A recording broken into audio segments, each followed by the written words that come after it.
The Chinese government is going through a little bit of a panic attack right now because they have announced Monday that 3.3 million hectares, or in our measuring system, 8 million acres of Chinese farmland is now too hazardous and too polluted to grow food upon.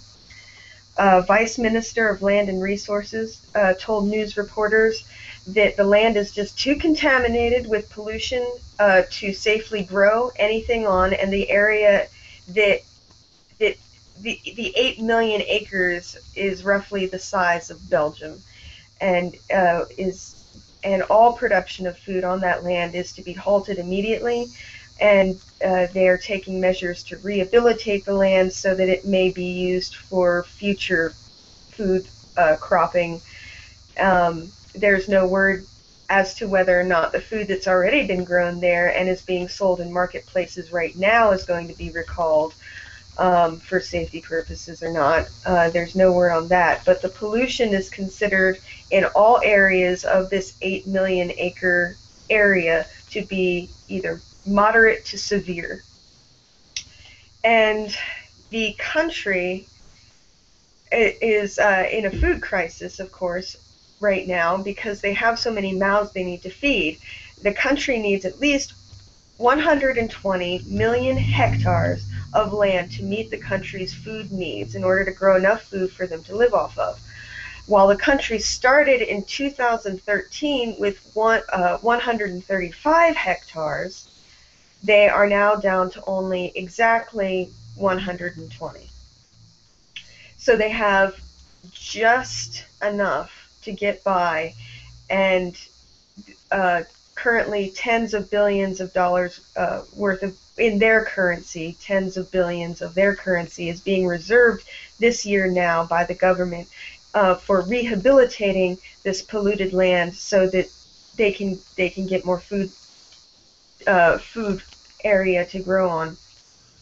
A major source of this pollution comes from its 2,300 dirty coal operations and coal plants that are currently in production and active in China right now, and that the number of coal plants is growing in the country. This has caused some of the worst air pollution that has ever been recorded in Beijing, and levels of the particulate matter reached 723 micrograms per cubic meter in Beijing, and that 723 micrograms per cubic meter. Safe levels are considered 25 or less. Hazardous is considered 300 or more. There have also been reports in October of air pollution nearly shutting down an entire city in Harbin, China, and in December, extreme air pollution forced the children and elderly residents of Shanghai to stay behind closed doors with their windows shut for over a week. So, what do you guys think? Is this like the downfall of China? Do you think that they can turn things around as they are spending tens of billions in trying to rehabilitate their land and try to save it from absolute devastation? I think I don't think this is the fall of China. This kind of reminds me of what America went through actually before things like the EPA and the Clean Water Act and the Clean Air Act. I remember reading stories back in, I don't know, the 1920s, 1930s, where you could literally set rivers on fire. Cleveland. Because of Cleveland River on fire. So, I mean, we were able to pull it out. We were able to do a lot of cleanup efforts, and China can too if they actually want to do it, if they actually are invested in trying to clean up their environment. And it's kind of sad when you look at America now and what we were able to accomplish. Now we're kind of going back on that a lot, unfortunately. So, but nonetheless, we did it. China can do it, and so I'm hoping that they will. The first thing I want to say is a gratuitous positive for America. There's finally something that we can export to China, and that is food. So congratulations for us. But on a serious note, This is a disastrous story, and we got into one of the things that makes economies work yesterday. And one of the things that I said is you need an actual court system and property rights. Like in China, like these guys are polluting their property or their farmland, and nobody has any recourse. So then the government has to clean up their property. Like so, you need a way for farmers to hold these people accountable. Like obviously, you need some kind of body to like prevent this because the pollution gets into the air and it's a total disaster. But you also need that extra system, that sound court system, to after damage is done, get some kind of retribution for the property owners. So, like, this is more like the disaster of China as a society, and on top of that, there are crazy pollution rules that externalities don't matter, and you can just dump all your stuff where people grow food. But as far as the Chinese, like, they're gonna be able to eat. Like, people will send aid. They will have to import food, right, which is beneficiary to any country that exports food. So, like, they're going to eat, they're going to pay more for their food. Like, people will suffer, obviously. But it's like I don't want to sound like a smug American, but it's a teachable moment that, like, you see the disaster of all these coal plants being around, and you got to do things like the basic things are like the Clean Air Act, the Clean Water Act, but you also got to set up a court system. Like, there has to be a way for people affected, like, after any system fails, to redress their grievances against these companies. Yeah, totally. That's an excellent point. That was one of the big contentions at the these G20 summits and all that kind of stuff that they've had recently to try to push for a global climate change initiatives. Countries like China and India, who are kind of exploding right now in terms of their industry building and their economies coming up. They were all like, well, you guys built your economy without these restrictions. Why do we have to have them? And that was one reason why they couldn't reach an agreement. And now we're like, well, you'd be a lot better off if you took these restrictions. It's not just us that benefits from it. But, it's not the downfall of China. It's not even the downfall of their agricultural system. The coal plants are a big contributor to the air pollution. What's really got their arable land messed up here is heavy metal contamination, which is obviously something that can work its way into the food all the way to the store and then into the people who eat it.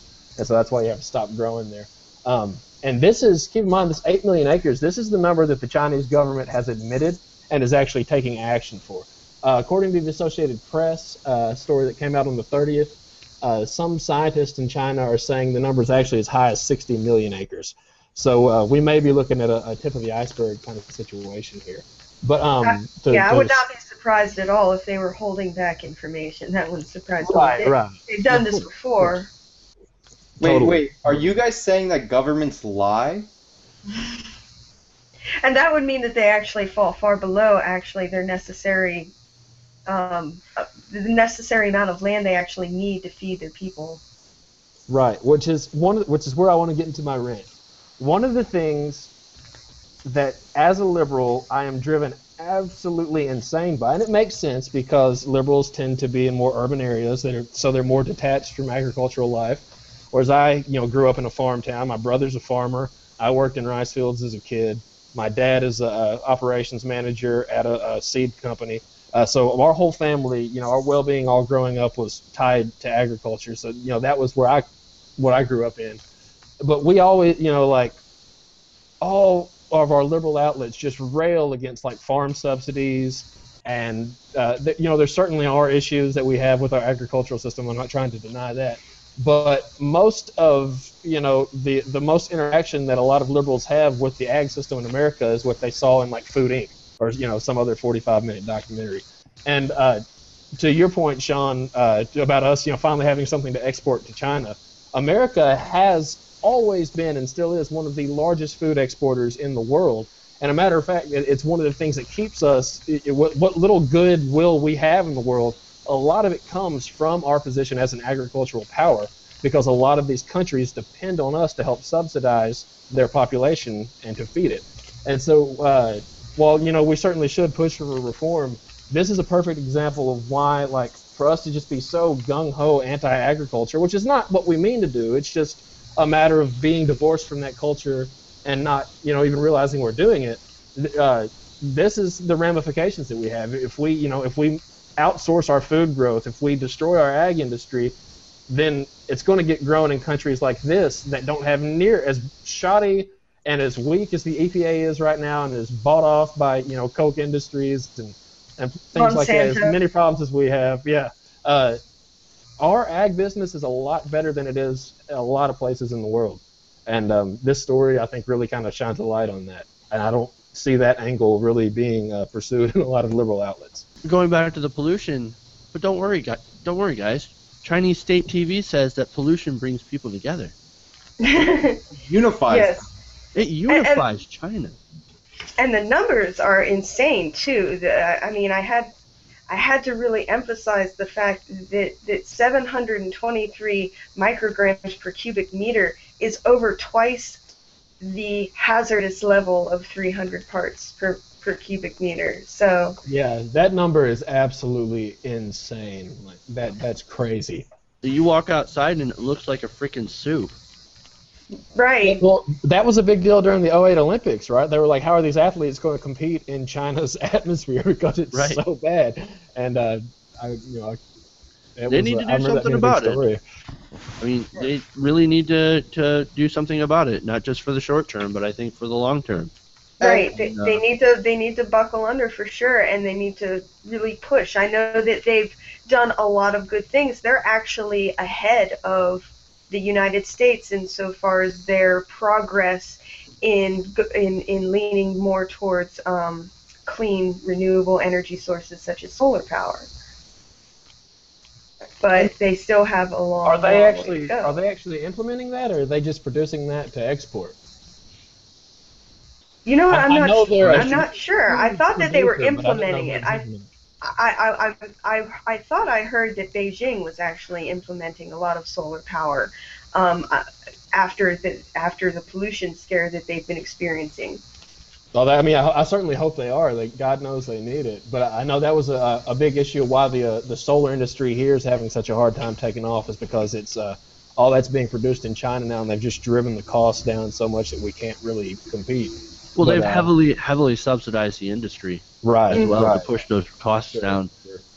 Hey, if they want to do that and send us cheaper solar panels, that benefits us, in my opinion. But going back to China, they're gonna get better. Like history shows us, as nations get wealthier, like they get better in terms of like pollution regulations and stuff like that. But I just wish they had, like, we were very fortunate, even though we had bad times in the way our pollution system was. We always had a pretty sound court system, especially when it came to property disputes. So like it's bad, right? But they will get better, like, eventually as they get wealthier. So like it's important to expose it low and get it somewhere outside of Chinese state TV, and not have it be the unifying factor that brings us all together, rich and poor. Eventually it will get better, but it's just disastrous now.